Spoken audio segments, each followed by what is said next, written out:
우리 다 같이 일어나셔서 찬양하시면서 하나님 앞에 나가겠습니다.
사도신경으로 신앙 고백드립니다.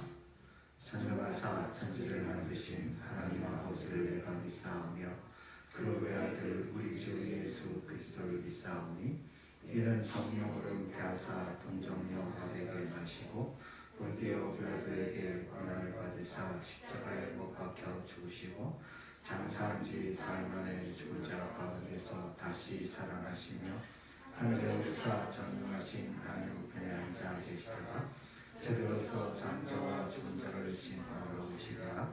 성령을 믿사오며 거룩한 공의와 성도가 서로 통한 것과 죄를 사하여 주시는 것과 몸이 다스리는 것과 영원히 사는 것을 믿사옵나이다. 아멘. 이 자리에 앉으셔서 찬양하시면서 하나님 앞에 나가겠습니다.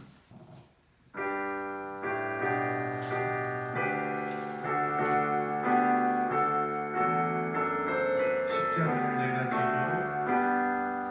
주를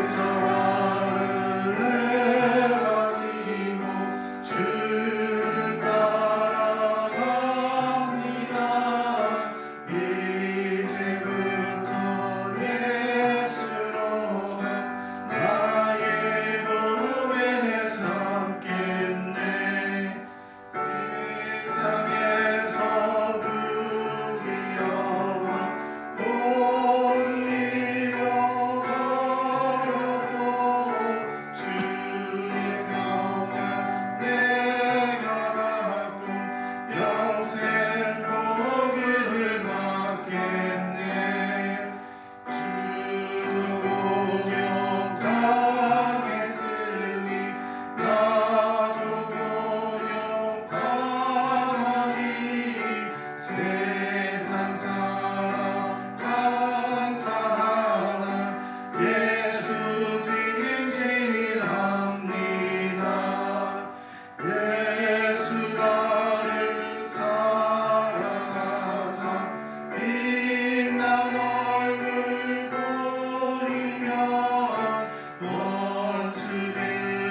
온 정성을 다해 주 봉사하리. 우리 구주의 힘과 그의 위로를 빌라. 주님 내 편에 서서 항상 잘 이기는 자리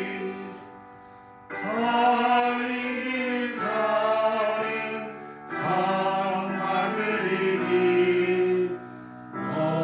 낙심치 말고 늘 전진하라. 내 구세주 예수 힘 주시리니 주 예수를 믿어 늘 승리하라.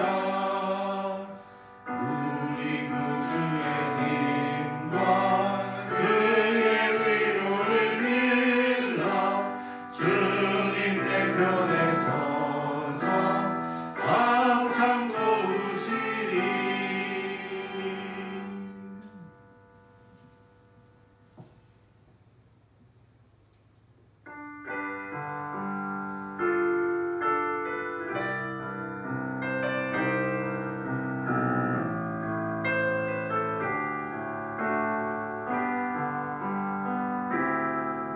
주가 보이신 생명의 길, 나 주님과 함께 상한 마음을 드리며 주님 앞에 나가리.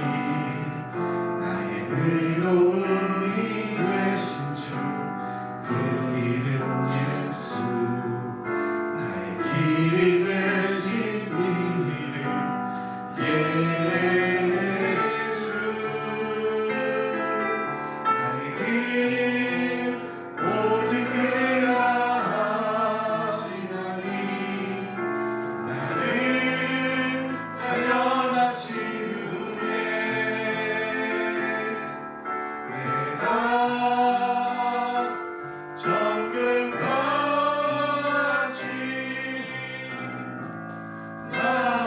나오리. 처음부터 다시 고백하겠습니다. 주가 보이신 생명의 길, 나 주님과 함께 상한 마음을 드리며 주님 앞에 나가리. 나의 의로움이 되신 주, 그 이름 예수. 나의 길이 되신 이름 예수.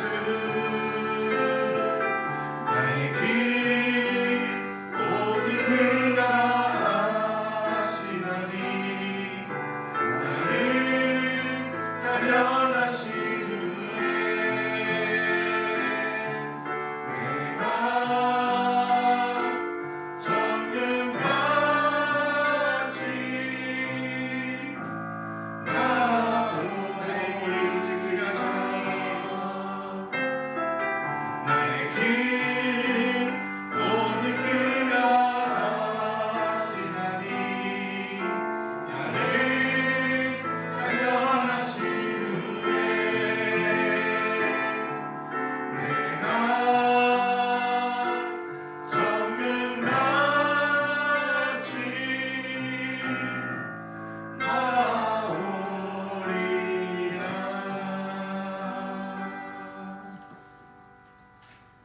이 시간 다 같이 기도하시겠습니다. 하나님 아버지, 우리의 예배를 받아주시기를 원합니다. 우리가 지금 하나님의 보혈로 의지하여 예배 드리러 나왔나이다. 우리와 함께 하시는 분은 예수님이시니 우리의 예배를 받아주시옵소서. 우리가 오직 의지하고 우리가 오직 하나님께 매달리는 것은 하나님의 보혈이니 우리 이 시간 온전히 만나주시고 온전히 우리에게 말씀하여 주시옵소서.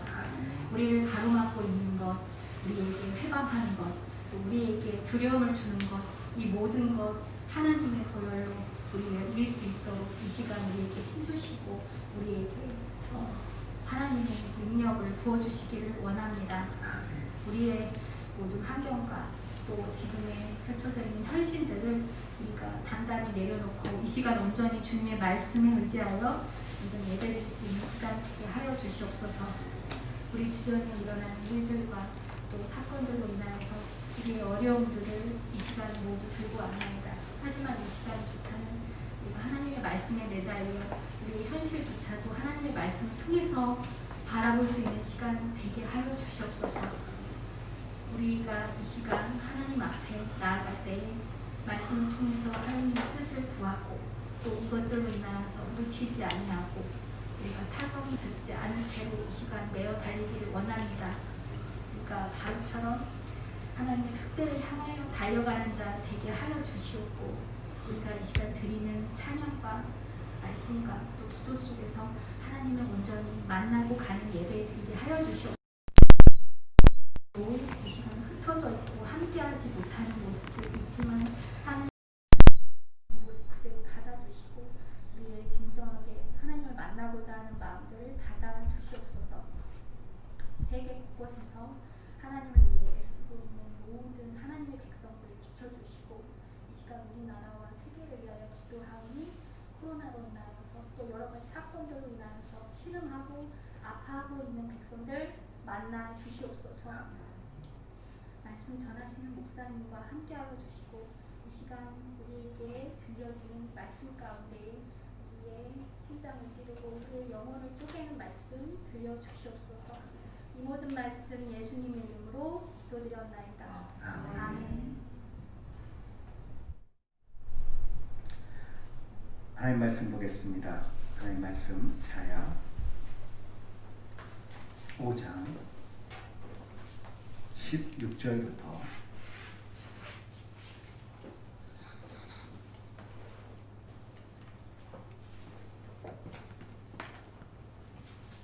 23절까지 말씀. 죄송합니다. 16절부터 18절부터 읽겠습니다. 주보가 잘못 나갔는데 제가 잘못 나갔다고 얘기해놓고 16절 했네요. 18절부터 23절까지 제가 먼저 읽습니다. 18절 거짓으로 끈을 삼아 죄악을 끌며 수레줄로 함같이 죄악을 끄는 자는 화 있을진저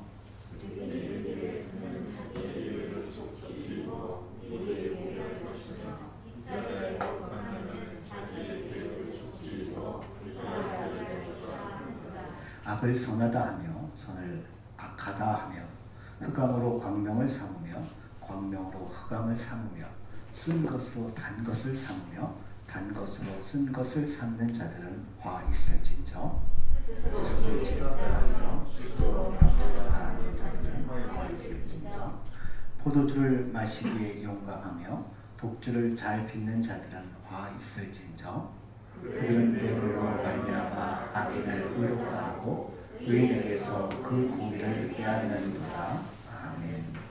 기도하겠습니다. 참 좋으신 하나님 아버지, 오늘 하나님의 말씀 앞에 섭니다. 진리로 우리를 가르치시고 성령으로 우리를 이끌어 주옵소서. 주의 말씀이 우리 가운데 온전히 선포되고 그 선포된 말씀으로 인하여 우리의 영이 우리의 삶이 새로워질 수 있도록 하나님 역사하옵소서. 감사하며 예수님의 이름으로 기도합니다. 아멘. 불편한 진실이라는 말이 있습니다. 어떻게 해야 할까요? 진실을 포기해야 될까요? 아니면 불편함을 포기해야 할까? 성경을 읽으면서 불편한 것 중에 하나는 성경이 하나님의 심판을 아주 자주 이야기한다는 것입니다. 악인을 심판하는 것이 당연하다 하겠습니다만 내가 결코 완전한 의인일 수 없다는 사실 앞에서 심판을 언급하는 것이 불편하긴 그러나 하나님의 심판을 무시할 수만은 또 없습니다. 인간의 연약함을 아시는 하나님께서 굳이 꼭 그렇게 인간을 심판하셔야 하는가? 라는 물음을 제기할 수 있습니다. 그런데 여러분, 하나님은 심판을 즐겨 하시는 분이 아닙니다. 또한 우리의 단순한 실수나 실패를 심판하시는 분도 아닙니다. 때때로 하나님의 심판이 부당하게 느껴지는 것은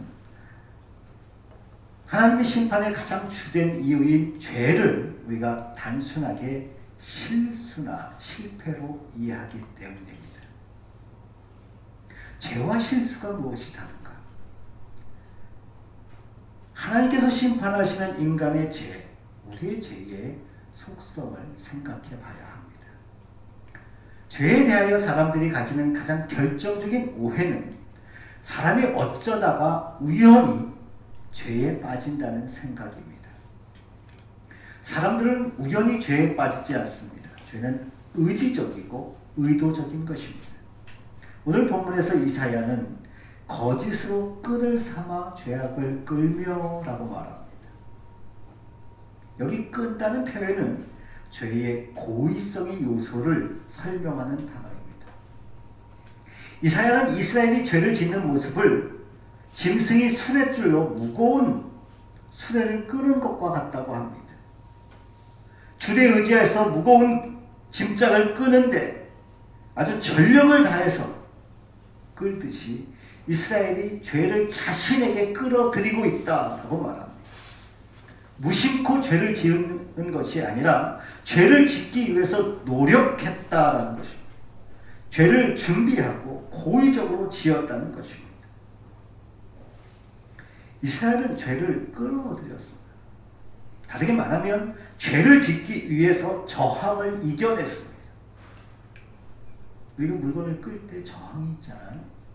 그 저항을 이겨내고 물건을 끌듯이 이스라엘 백성이 저항을 이겨내고 죄를 끌었다고 성경은 말합니다. 이스라엘 백성이 이겨낸 저항이 무엇입니까? 어떤 저항을 이겨냈습니까? 율법의 저항을 이겨냈습니다. 이스라엘에게는 율법이 있었습니다. 하나님께서 가르쳐 주신 율법. 죄를 지으려면 이 율법의 가르침의 저항을 극복해야만 했습니다. 사실 우리도 마찬가지입니다. 예수를 믿는 우리가 죄를 지으려면 하나님의 말씀에 저항해야 합니다. 우리가 알고 있는 하나님의 말씀을 무시해야 합니다. 나아가 이스라엘 백성들은 양심에 대해서도 저항했습니다.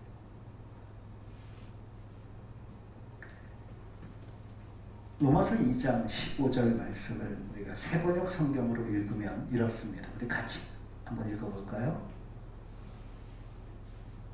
로마서 2장 15절. 얕드네요. 제가 읽어볼게요. 로마서 2장 15절 새번역으로 읽으면 이렇게 나옵니다. 그런 사람은 율법이 요구하는 일이 자기의 마음에 적혀 있음을 드러내 보입니다. 그들의 양심도 이 사실을 증언합니다. 그들의 생각들이 서로 고발하기도 하고 변호하기도 합니다. 모든 사람에게는 도덕성과 선악을 알게 하는 감각이 있습니다. 그래서 죄를 지으려고 할 때 마음속에 순간적으로 안 되지, 그러면 안 되지 라는 생각이 들고 불편합니다. 이 마음을 무시해야 비로소 죄를 지을 수 있습니다. 한 사람이 죄를 지었다는 것은 그 마음에 드는 어떤 생각을 무시했다는 것을 의미합니다. 마음은 아니라고 하지만 이익을 위해서, 편리함을 위해 양심을 무시하고 하는 것입니다. 나는 그런 양심 없다라고 말하는 분이 있습니다만 결코 그렇지 않습니다. 처음부터 그 양심이 없었던 사람은 없습니다. 무시하고 무시하다 보니 무시하는 일이 너무 자연스러워져서 본인이 무시한다는 것조차도 모를 정도가 돼버린 것일 뿐입니다. 그러면서 거짓 논리로 자신을 설득합니다. 이사야가 거짓으로 끈을 삼아라고 증거합니다. 거짓된 논리, 그럴듯한 논리를 가지고 자기를 설득하는 겁니다. 여러분 성경에 보면 아버지에게 자신의 목을 요구해서 집을 나간 아들의 이야기가 나옵니다. 아버지에게 자기의 목을 요구해서 그 재산을 받아서 집을 나갔다. 이게 엄청난 일인데, 이런 엄청난 일을 행할 수 있었던 이유는 이 아들 안에 자기가 집을 떠나고 아버지를 떠나면 진정한 행복한 삶을 살 수 있다는, 이 집안에서는 내가 이 삶이 아무 의미가 없다, 이건 삶이 아니다, 더 자유롭고 의미 있는 삶을 살기 위해서는 아버지를 떠나야 하고 아버지가 없는 곳에 가야 한다 라는 그런 생각이 있기 때문에 그렇습니다. 그러나 그렇지 않았습니다. 그가 아버지가 없는 곳으로 가서 생활하면서 결국 그는 돼지 사료를 먹어야 하는 사람이 되어버립니다. 이 아들은 거짓의 끈으로 죄악을 스스로에게 끌어들인 것입니다. 여러분, 죄는 우리에게 어떠한 일을 무지막지하게 요구하지 않습니다. 그 일을 해야 하는 마땅한 이유, 그럴 수밖에 없는 상황을 제시합니다. 그리고 그렇게 하지 않으면 생길 수 있는 여러 가지 가능성에 대해서 설명해 줍니다. 여러분, 우리 중에 어느 누구도 아무 이유 없이 죄를 짓는 사람은 없습니다. 아무 이유 없이 내 안에 죄를 끌어들이는 사람은 없어요. 우리가 왜 죄를 끌어들인다고요? 죄가 우리에게 말하지 않습니까? 원래 이렇게 하는 거야. 일이 되게 하려면 그 정도는 어쩔 수 없는 거야. 이걸 해롭다고 하면 안 되지. 세상 사람들은 다 그렇게 하는 건데 시대가 변하고 있다고. 그렇기 때문에 우리는 죄를 지은 후에 거의 이렇게 말하지 않습니까? 어쩔 수 없었다. 선택의 여지가 없었다. 나보고 어쩌라는 거냐. 그 상황엔 누구나 다 그렇게 한다. 그러나 여러분, 이 모든 것은 거짓입니다. 거짓된 논리로 죄를 자신 안에 끌어들이는 겁니다.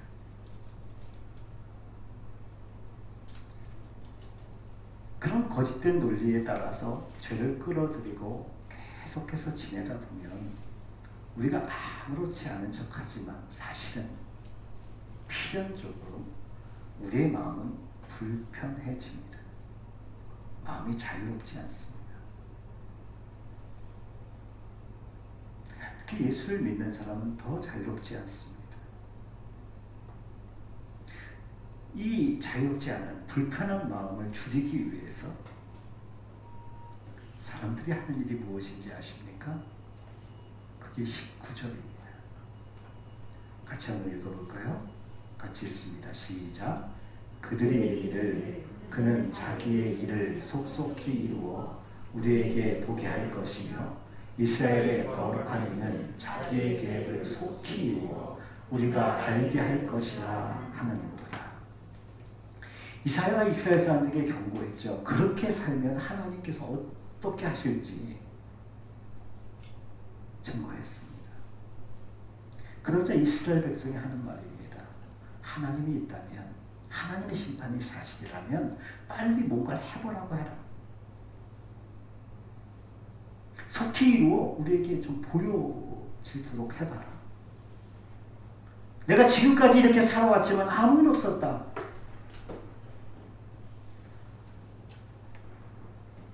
예수를 믿지 않고도 내가 원하는 대로 살아왔지만 아무 일 없었다라는 말입니다. 하나님을 조롱하는 거죠. 여러분, 그런데 왜 이렇게 대답하는가? 하나님이 심판하지 않는다고 주장하는 겁니다. 부정하고 싶은 거. 하나님의 심판을 부정하고 싶은 그 마음이 하나님을 향한 도전으로, 하나님을 조롱함으로 나타나는 겁니다. 여러분, 이런 식으로 대항했던 이스라엘 시대의 사람들은 고난을 당했고 나라가 망했고 바벨론의 포로로 끌려갔습니다. 사람들이 하나님에게 그렇게 하라고 해서 하나님이 그렇게 하셨습니다.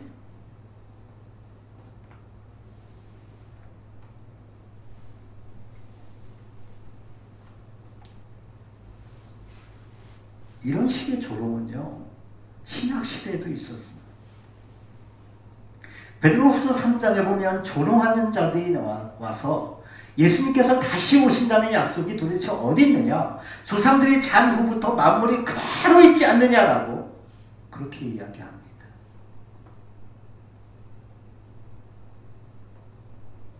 이에 대해서 베드로가 저 사람들이 일부러 역사 속에서 있었던 하나님의 심판을 잊어먹으려고 한다라고 말하면서 베드로후서 3장 8절에서 10절에서 이렇게 이야기합니다. 우리 같이 한번 읽겠습니다. 시작. 사랑하는 자들아, 주께서는 하루가 천년 같고 천년이 하루 같다는 이 한 가지를 잊지 말라. 주의 약속은 어떤 이들이 더디다고 생각하는 것 같이 더딘 것이 아니라 오직 주께서는 너희를 대하여 오래 참사 아무도 멸망하지 아니하고 다 회개하기에 이르기를 원하시느니라. 그러나 주의 날이 도둑같이 오리니 그 날에는 하늘이 큰 소리로 떠나가고 물질이 뜨거운 불에 풀어지고 땅과 그 중에 있는 모든 일들이 드러나리로다. 하나님은 분명히 심판하심. 다만 하나님께서 즉각적으로 행동하지 않으시는 것은 하루를 천년같이 천년을 하루같이 기다리시면서 참으시기 때문에 그런 거. 이 기다리심의 은혜를 몰라서 자기 멋대로 생각하고 있는 것입니다.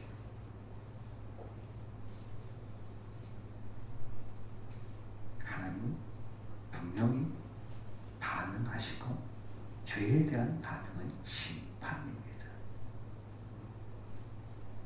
하늘이 큰 소리로 떠나가고 물질이 뜨거운 불에 풀어지고 땅과 그 중에 있는 모든 일이 드러나리라. 이 땅에 있었던 모든 일들이 밝히 보여지고 무엇이 선이고 무엇이 악이고 무엇이 죄인지 모든 사람이 알게 될 것이라고 말합니다. 그리고 사람들이 그렇게 중요시 여겼던 이 땅에 눈에 보이는 것들, 그것들이 다 풀어져 버릴 것입니다. 하늘마저 떠나가 버릴 것입니다.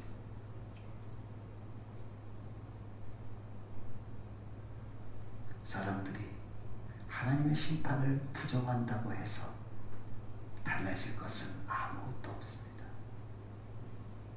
내가 아니야 그런 일은 없어라고 아무리 말한다고 한들 사실로 바뀌지는 않습니다.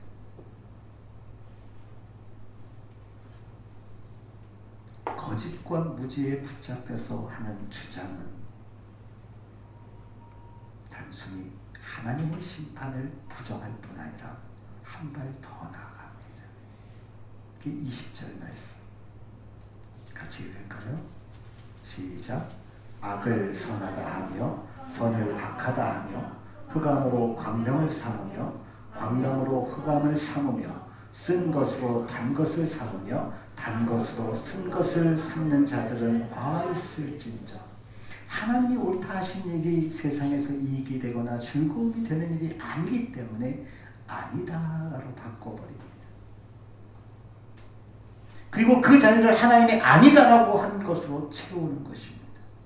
여러분, 사람들이 복음을 순순히 받아들이는 것은 그 복음이 자신에게 해가 되지 않는다고, 그리고 자기 생각에 맞는다고 여겨질 때뿐입니다. 그럼 뭔가 자신의 생각과 맞지 않는다는 느낌이 들 때는 배척합니다. 이 사람들을 21절에서는 스스로 지혜롭다 하며 스스로 명철하다 하는 자들이라고 이사야는 지적합니다. 죄를 죄가 아니다라고 죄를 부정하는 방식은 여러 가지입니다. 이 시대는 인간의 뇌에 어떤 물질이 인간의 어떤 행동을 유발하는가 연구하는 뇌과학자들이 있습니다. 그분들 중에 다는 아니지만 그분들 중에 일부는 인간의 행동을 도덕적으로 판단할 수 없다고 말하는 사람도 있습니다. 사람이 원래 그렇게 생겨먹어서 그 일을 한다는 거죠. 그래서 인간의 뇌에 어떤 물질을 주입시키는 어떤 행동이 나오기 때문에 그 행동은 그 물질에 의한 것이지 그의 도덕적인 행위라고 판단하면 안 된다는 것입니다. 이 사람들에게는 죄라는 개념이 없습니다. 모든 것이 의학적인 치료만이 있을 뿐입니다.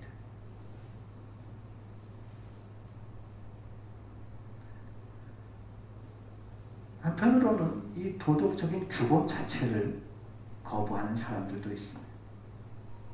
규범을 말하고 지키라고 하면 이 구시대적인 후지적인 태도로 여깁니다.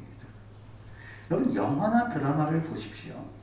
작품성이 있다고 평가하고 뭐 시대를 뛰어넘는 그 감독이 만들었다고 하는 영화나 이런 걸 보면요.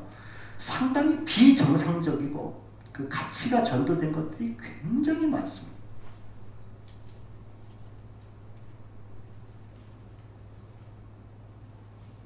뭐 작품성이 있다, 뭐 시대를 앞서간다 그 영화를 보면 사랑을 노래해도 남녀 간의 순수한 사랑 이런 걸 노래하면 안 봅니다. 그렇죠? 뭔가 삐뚤어져야 합니다.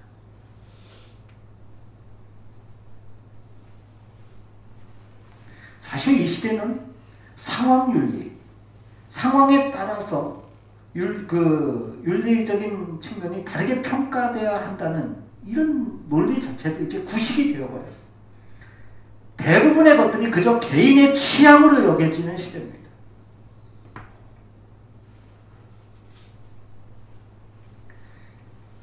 그럼 우리 안에 있는 죄의 형태 중에서 사람들이 제일 싫어하는 것 중에 하나가 위선입니다. 위선.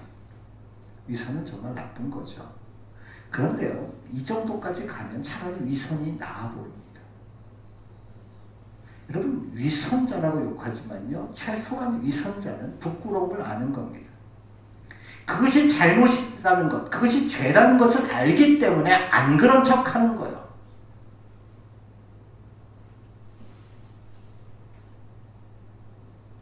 그러나 이 시대는 선과 악 자체를 구별하지 않으려고 하는 시대이기 때문에 정말 대책이 없습니다.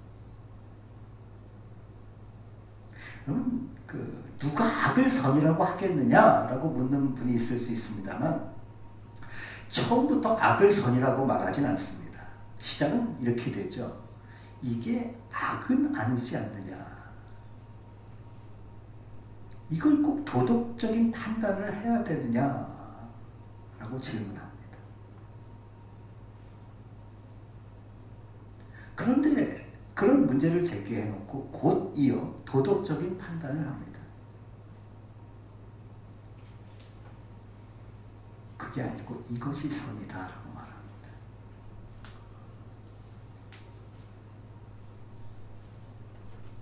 악은 아니지 않느냐. 도덕적인 판단을 할 필요가 있느냐.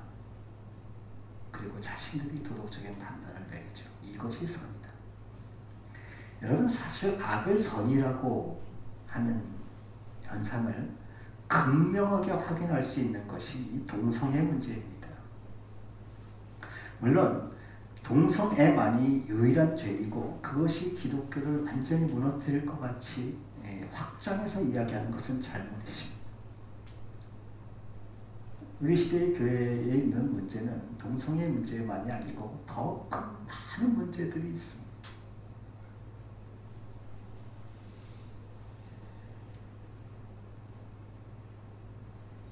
그러나 이 동성애가 전개되는 이 모습을 보면 그 악을 선이라고 하는 이 과정들이 아주 극명하게 보입니다. 바울이 로마서 1장 26절, 27절에서 분명하게 말하죠. 우리 같이 한번 읽어볼까요? 읽습니다. 시작. 이 때문에 하나님께서 그들을 부끄러운 욕심에 내버려 두셨으니 곧 그들이 여자들도 순리대로 쓸 것을 바꾸어 영리로 쓰며 그와 같이 남자들도 순리대로 여자 쓰기를 버리고 서로 향하여 음욕이 불릴 듯하며 남자가 남자와 더불어 부끄러운 일을 행하여 그들의 그 때문에 상당한 도움을 그들 자신이 받아내리라. 바울이 순리라고 표현합니다. 그죠? 그러나 이 시대의 사람들은 이게 순리가 아니라고 하죠. 한 남자가 한 여자를 만나서 결혼을 하고 가정을 이루는 것은 구시대적 발상이라고 합니다. 그리고 나가서 그렇게 해야 된다고 주장하는 그 지도자는 시대에 뒤떨어진 지도자라고 합니다. 우리나라가 남자와 여자의 결혼만 인정하는 것, 이것이 우리나라가 굉장히 비민주적이고 지도자들이 그 의식이 낙후되었기 때문에 그런 것이다라고 주장합니다. 처음에 이들은 어떤 사람들은 생내적으로 동성을 좋아하기 때문에 되어 있어서 어쩔 수 없는 거다라고 주장했습니다. 이제는 더 나아가서 남자가 남자를 사랑하든 여자가 여자를 사랑하든 그런 대상은 관계가 없는 거고 중요한 것은 사랑이다라고 말합니다. 심지어 이 사랑은 지금까지 인류가 가지고 왔던 관습을 뛰어넘는 숭고한 사랑이라고 표현합니다. 그러면 안 된다고 말하는 기독교를 향해서 이제는 공격하기 시작합니다.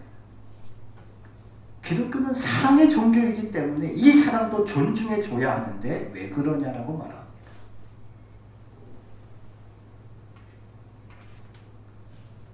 생내적인 특징 때문에 어쩔 수 없다라고 하는 주장에서 시작해서 이제는 기독교가 모든 의식을 뛰어넘는 가장 중요한 이 사랑을 무시하는 엄청난 죄를 범하고 있다고 공격합니다.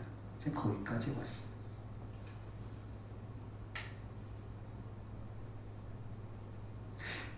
여러분, 이런 식이라면 왜 한 사람과 한 사람이 결혼을 해야 합니까?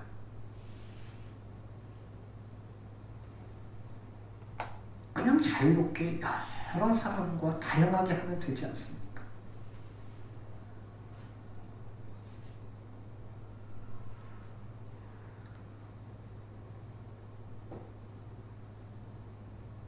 내 안에 여러 사람을 동시에 만나야 하는 DNA가 있다고 주장하면 뭐라고 하겠습니까?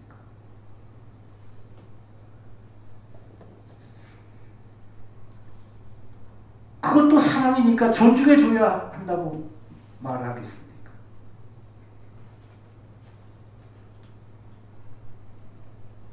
정욕 외에는 아무것도 아닙니다.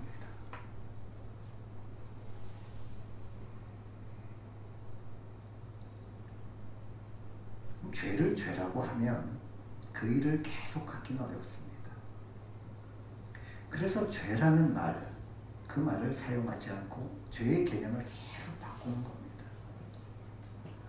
이렇게 하면서까지 사람들이 죄의 길을 걷는 이유가 무엇인가? 그것이 죄다라고 판명되면 안 하면 그만인데, 아니다, 그건 죄가 아니다, 그럴 수도 있는 것이다, 여러 가지 이유들을 제시하면서 그 여전히 죄의 길을 걷는 이유가 무엇인가 도대체? 죄 자체의 성격 때문에 그렇습니다. 여러분, 죄는 결코 만족하지 않습니다. 그래서 한 번만이라고 하지만 한 번으로 끝나지 않습니다. 여러분, 이렇게 길거리 가다 보면 어떤 음식점에 이런 문구가 씌워져 있는 걸 봤습니다. 우리 집에 한 번도 안 오신 분은 있어도 한 번만 오신 분은 없습니다. 그죠? 뭐예요? 한 번 오면 그 다음에 또 오게 돼 있다는 거죠. 그 음식의 맛이 당신을 끌 것입니다 라고 예고하는 겁니다. 이 죄의 속성 자체가 그런 거예요. 죄가 여러분 실증이 나면 어느 정도 좀 지나면 실증이 나면 멈춰지느냐 그러지 않아요. 실증이 난 듯하면 다시 비틀고 꼬여서 조금 양상을 바꿔서 그 일을 반복하게 합니다.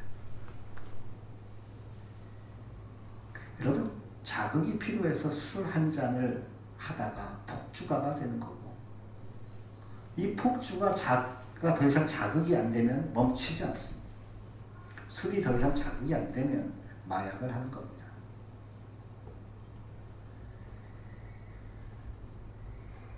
이 모든 일의 결국은 무엇입니까? 노아 시대가 어떻게 됐습니까? 소돔 소돔과 고모라가 어떻게 되었습니까? 이사야 시대의 이스라엘은 어떻게 되었습니까? 목욕 문화와 향락 문화가 최고로 발전했던 그 로마 제국은 어떻게 되었습니까?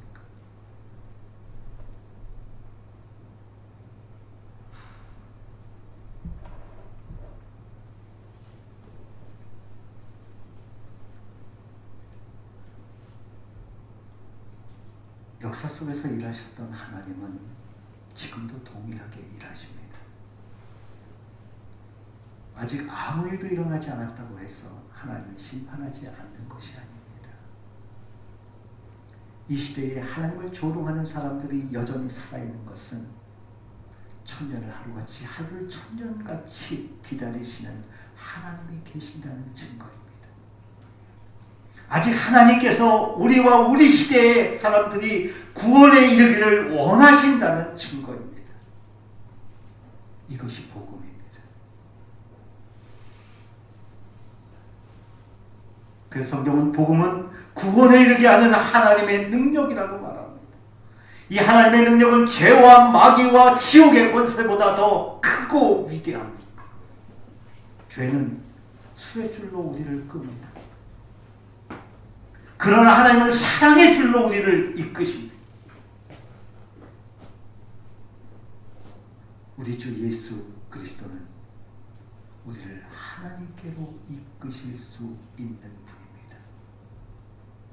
만일 그분이, 그 예수 그리스도 그분이 우리를 이끌고 계시지 않는다면 우리는 벌써 저주를 받아 지옥에 이르렀을런지 모릅니다. 만일 혹여나 거짓 수레줄로 죄를 자신에게 이끄는 삶의 시간을 소비하는 분이 계시다면 그 결국의 무엇이 무엇인지 바르게 보십시오. 그 삶을 내려놓아야 합니다. 새 마음을 주시는 하나님으로 말미암아 생명의 물을 기르시기를 주님의 이름으로 축복합니다. 죄가 그 속성상 우리를 끌지만 주 예수 그리스도께서, 하나님의 복음으로 말미암아 우리를 이끄시는 그 예수 그리스도께서 새 마음을 주심으로 우리를 이끌어 주실 것이요. 다윗은 간음죄와 살인교사죄를 지은 후에 이렇게 기도합니다. 우슬초로 나를 정결하게 하소서. 내가 정하리이다. 나의 죄를 씻어주소서. 내가 눈보다 희리다. 하나님이여, 내 속에 정한 마음을 창조하시고 내 안에 정직한 영을 새롭게 하소서. 우리의 마음에 선한 것이 없습니다. 그러나 주께서 하나님의 영으로 말미암아 우리 안에 새로운 마음을 창조하시고 우리를 이끄는 죄로부터 우리가 벗어나서 하나님의 이끄심에 따라 나설 수 있도록 우리에게 복을 주십니다. 이것이 복음입니다. 복음은 구원을 주시는 하나님의 능력입니다. 이 능력이 저와 여러분의 삶 가운데 오늘도 넘치리라 믿습니다. 기도하겠습니다. 지금은 우리 주 예수 그리스도의 은혜와 하나님 아버지의 그 크신 사랑과 성령 하나님 함께 하시니 새 마음을 주시는 그 하나님으로부터 공급하시는 그 성령의 능력으로 인하여 죄를 거절하고 주님 앞에 합당한 삶으로 나아가기 원하는 주의 백성들 가운데 지금부터 영원까지 함께 있을지어다. 아멘.